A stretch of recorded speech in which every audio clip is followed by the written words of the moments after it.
Now it's recording.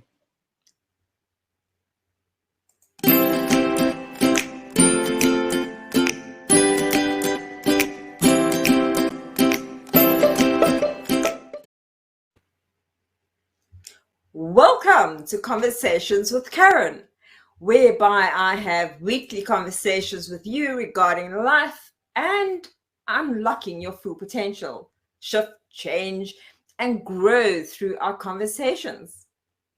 Today, I have a guest with me, Gina, who is an intuitive life coach, mentor, intuitive spiritual counselor, and a children's author. Welcome, Gina, to today's conversation. Good morning, good evening, whatever it is. I'm in Southern California. You're in South Africa. So thank you for having me. This is really exciting and fun. And I'm just excited to be here and share a conversation with you, exchange our stories. Audience must excuse me. I'm full of smiles because Gina and I had a 20 to 30 minute recording of this conversation that we just had. We've completed it, finished it within 20 minutes, so no, you won't have long to watch. And realized it wasn't recording. So before I actually start today's conversation, I'm going to ask Gina if she doesn't mind give me a background on Jojo's purpose in her books, and ask her this. I'm asking her this because the direction of the conversation this talk is most likely going to take. Gina. Okay. Well, thank you. Hi, my name is Gina. And Jojo, she's a fairy angel, and she's my main character in the series of books I have. And she's actually my inner child. And her purpose, her soul purpose, her human purpose, her non-human purpose. Again, she's a fairy angel from the galaxy, the wings of children. She is here to share love and kindness and allow children and everyone, the inner child, I specialize with the inner child, to believe in themselves. And that's her purpose here, here and there, and wherever she goes on her adventures. This is who she is. This is Jojo. Yay! Hello, Jojo. So, and she's into play and adventures and kindness. And, you know, she's not just for little girls, she's for little boys and big girls and big boys. She's in hospitals and orphanages and rehabilitation centers. And a lot of my clients, you know, in fact, my client bought her book and makes the magical stone now. Wow. Magical red stone. Do you know what I like about your books is, I don't want to say therapy. It actually helps children to move past their trauma or their fear. Because little Jojo actually communicates with them. Yes. I don't know how to express it, but thank you for that. Thank you. Thank you. So, what is today's conversation? Communication. To be more specific, emotional suppression. When we suppress ourselves emotionally, we do it probably unintentionally as a coping mechanism. So, hi, I'm Karin Kelly, a transformation coach, assisting you to unlock your full potential. For example, stuck to unstuck. On that note, emotional suppression. Take a 2-year-old child that throws temper tantrums because they cannot have a biscuit at supper time. It's normal for a young child to throw a temper tantrum. Not so. They don't know not to, as we as parents do. We know not to throw a temper tantrum, hopefully. Now, imagine you have a parent that can't handle it. They were brought up in a home with a lot of anger, rage. They're terrified of rage. So they in turn give you, the child, the message. For example, good little girls don't get angry. The message you get is that angry little girls or boys don't are not loved if they behave in that way. You as a child, your thoughts, your brain, your little brain will suppress that anger in order to maintain the relationship with your parents who can't handle anger, and to handle basically your survival moving forward in the workplace, in relationships within yourself. Gina? Very interesting. I love what you said. And I do work with children, teens, and adults. And when children throw a temper tantrum, this is their way of communicating. They don't have the articulation, but they're brilliant. We, as newborns, we come in with all the answers, and then life experience takes over. And coming from, I have three brothers, and I grew up in Texas, and we're an Italian family with lots of emotions, and so Whoa! there was a lot of loud yelling and exchange, and I was the only girl. So of course I wasn't really allowed to cry. Don't cry, and I really didn't get angry. And it is stereotypical for the female to suppress her anger and to be the pacifier and the nurturer, correct? But what happens is it creates a volcano within us. And that volcano has to come out at some time and in some form, whether it's fear or anger or sadness and so when children do express themselves and parents don't have the patience, well, for me, communication is responding rather than reacting. Children only know how to react until they develop the skills to respond. Mm. I'm going to give an example of an extreme case. And thinking of the books that Gina writes, that inner child, that little girl. Someone that most of us know is Oprah Winfrey. She was beaten by her granny. Her mother, at the age of 4, drops her off at her grandmother, who in turn used to beat her. So when she started to cry, her grandmother then told her to stop crying while hitting her, saying, "I'll continue until you stop crying."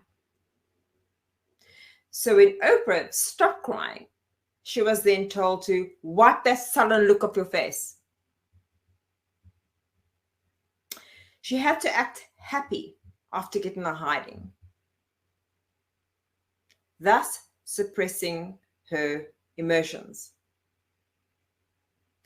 Some parents sometimes actually say, when a child throws a temper tantrum or cries, "I will give you something to cry about." Or they give them something to stop them from crying. Food. Yeah. So, this is a whole nother topic. Yes. The healthy and the unhealthy. Yeah. So I think little Jojo now, what does she have to say about something like an extreme case like that? Well, as I said, she's representative of a lot of children and experiences. And I was a special education teacher for 18 years. And again, Oh, wow. I was a highly sensitive child. I'm very empathic. So it's not that I wasn't allowed to cry, but if I did, it's like, stop, move on. Or I couldn't play with my brothers if I cried, like, stop crying. And so what Jojo represents is this kind of communication in where it's through play, and it's through tools, and it's through breathing, and it's through mechanisms and laughter. And so when she deals, like in one of my books, it's Bully Frog. His name is Billy Frog, but he's a bully frog. Well, Billy Frog grew up in where he was yelled at and put down and not valued, because what we want in life is to be valued and loved and heard. And so how Jojo and what Billy Frog or Bully Frog does is he burps this stinky, loud burp at people to get even with them, and to, and it makes others cry. And so she comes and she says, how about, first she asks why he needs to do this. And then she teaches him mechanisms through breathing and allowing him to suppress his anger in a different way. And then, of course, she gives him 2 mints because it is a stinky burp. So there's humor and there's laughter and there's acceptance, right? It's not condoning the behavior, but it's accepting it. So if we can all communicate, it's okay to communicate your feelings with one another. What we don't want to do is harm someone else. We don't want to. That's why we want to heal. We treat trauma as an injury where it's really an illness. And we don't want to cut somebody else if we haven't healed our own. So Jojo's rubber duck, she had to go through her own. She ripped her wing and she thought she couldn't fly. So she thought she was worthless and she was very sad. So she had to come to believe in herself, and it's okay. She could fly. You have to read the story, but she could fly. And so you interpret why she could fly at the end. So we can all fly. Sometimes we're held down. We hold ourselves down. And I feel like the greatest communication is how we communicate with ourselves first. Yeah. So if we don't communicate healthily with ourselves, how are we supposed to communicate outwardly? Correct. Study has shown that suppressed anger or any form of emotion suppresses the immune system. The body and mind is one system, in my opinion. Mm-hmm. Healthy anger, like the 2-year-old, an immune system is there to protect you. So suppressing it, your system will in turn will turn against you. In my personal experience, I'm not going to tell the story now. Maybe this is also another story for next time. And my personal take is emotional suppression disorganizes the immune system. So unhealthy anger is not good. Example, causing blood pressure, heart attacks, and many other ailments. Gina, what is your take on the difference between healthy anger and unhealthy anger? Well, in my personal professional experience, obviously unhealthy anger is when you're abusing someone else emotionally, physically, and spiritually, causing harm to others. Yeah. Healthy anger is listening and responding and not reacting off of someone. And it's expressing your feelings in a way that conveys how you're feeling, rather than you're doing this and you're doing that and you're causing this.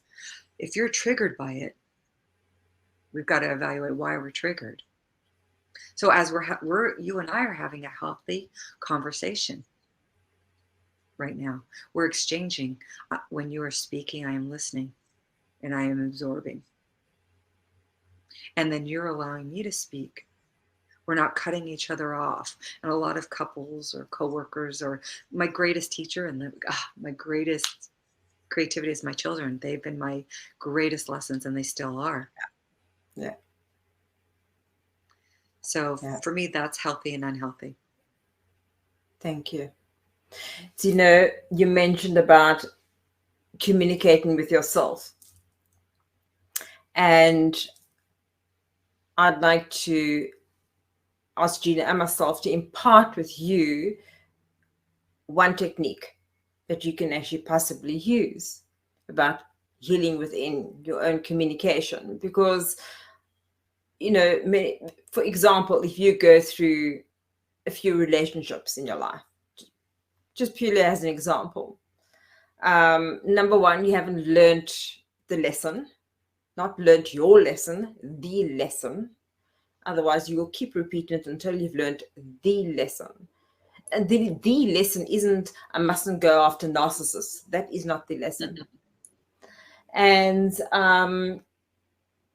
is to the communication within yourself is, which I see many a breakthrough in getting unstuck in your thoughts and other things in various things in your life, is asking yourself, what are my three main core values? You have many values, okay? So I like to get 6 and then put them in order. What are the first 3? But what is the first core value? What is your first core value? My first core value is freedom. So freedom means different things to everybody. So what does freedom mean to me? Little Karin, what does freedom mean to you? Freedom means my self-expression. I'm very creative in my thoughts and my thinking. And I like to know that I've got the freedom that it can come out my mouth, auditory, to be able to share the love, share the caring, share the healing, share the transformation and change. Being able to be expressive on a video shoot or subdued on a video shoot, depending on how I feel and what the subject is. Not being told, you need to speak like this, you need to do it like this, you can't act like this. This is not the way a transformation coach does things. You have to conform. Ooh, I'm terrible when it comes to conforming. I want to know that self-expression that I can share with my partner, my thoughts, my ideas, and even when I'm annoyed or cross with somebody, I can express myself without injuring that person. In other words, being too hard, like I say, quiet, not now. That freedom. If I cannot do that, or that my partner cannot do it with me as well, I feel caged. Obviously, all of that is done with EQ and the person that you're speaking to, and have in mind you obviously do it in a specific way, or not rudely, not aggressively, for example. But knowing that within myself, a couple of months ago, I was restless and I was stuck in my thoughts, and I had to really look at my core values. And I looked and I thought, oops, I'm living in anti-core, and my anti-core is caged. So what are you going to do about it, Karin? What are you going to do about it, little Karin? And that's how you actually work through who you are, who your authentic self is, who your truth is. Start talking to yourself. Start communicating with that little girl, that little boy as well. Gina? Beautiful. So again, that's why how I work and I play with clients is getting to the what I call the core. I call it the umbilical cord. We get to the root of it. For me, it's always the umbilical cord. Being a mother is something I dreamed of when I was 12 years old. I even saw my son. I drew him. Wow. So the inner child is really important. My core values, I love that. I felt every word you said. I felt every word you said. Mine is love. And for me, love is integrity and play. Play is the core. And for me, I've said this many times, I love when neuroscience procreates with the woo-woo, whatever your woo-woo is. And when we are playing, you don't have to create play, you're just playing, going out in nature, breathing the air, putting your feet on the ground, on sand, on grass, in the ocean water. When we are playing, when I am writing, I am playing. When I am doing poetry, when I am with my children, they're 26 and 23, but we're playing. When we are cooking together, we are playing. When I work with my clients, I'm like, we're going to get out of your head and we're just going to play a game. You want to play a game? When's the last time you played a game? Let's play. I don't do workshops. There's enough work. I do play shops. I love that. So that's my core value. That's what has gotten me through in processing my own traumas and losses. Yeah. So what Gina just explained now, when she said love is my top core value, my question would have been, or her question to herself would have been, what makes life important? What makes love important to me? And so she starts breaking it down until she actually got to the answer of play. And she then went into detail. So that's what love means to her. Money might be a core value, which in my opinion is not a core value. Your question needs to be what makes money important to you? What about it? And so you break it down that eventually you might actually come to the core value freedom, because money gives you the freedom to invest, to buy a home, to to look after your family, whatever it might actually be. So the core value is not money. It's actually freedom, for example. Okay. So is there anything else, Gina, extra that you would like to add before we end? Just thank you so much for having me on. I feel very grateful to share this space with you and everyone watching. And all we have is right now. Yeah. Can't go back. Mm. We could reflect back and learn from it. And this is where, this is my mantra to myself. We have right now. Right now, everyone is okay. Yeah. We are okay. And embrace something every day and play. Again, play is huge. It's backed up by neuroscience. And that does change our thoughts. It doesn't mean, and we're talking about emotional suppression. It doesn't mean suppressing your emotions. If I feel sad today, it's okay. Yeah. Yes. If I feel sad, it's okay. Healthy communication. Yes. That's right. With myself. Because there are things happening in all of our lives right now that could be sad or scary. But it's appreciating, who we are in this moment and where we are. So if I can offer that to anybody in this moment right now, we are all okay. Yeah. And life is fluid. A lot can be achieved through simply talking, listening, and connecting. So thank you, Gina. Thank you for being here and bringing your message and your love through to all of us. And Jojo. Yes. So, regards to connecting, reach out to me. My contact details are at the bottom of the screen. So is Gina's. Should be streaming across the screen. And my question to you is fear holding you back? Is suppressed emotions holding you back? Are you feeling stuck in your thoughts? Or develop your self-esteem, self-confidence, breaking the root of self-sabotage? Then you are in the right place, whereby I assist you to unlock your full potential, to shift, change, and grow, transforming the essence of self, discarding, upgrading past programming that have limited you and held you back. Who do you choose to be? So, Gina, thank you for being on the conversation. Second time round with Karin.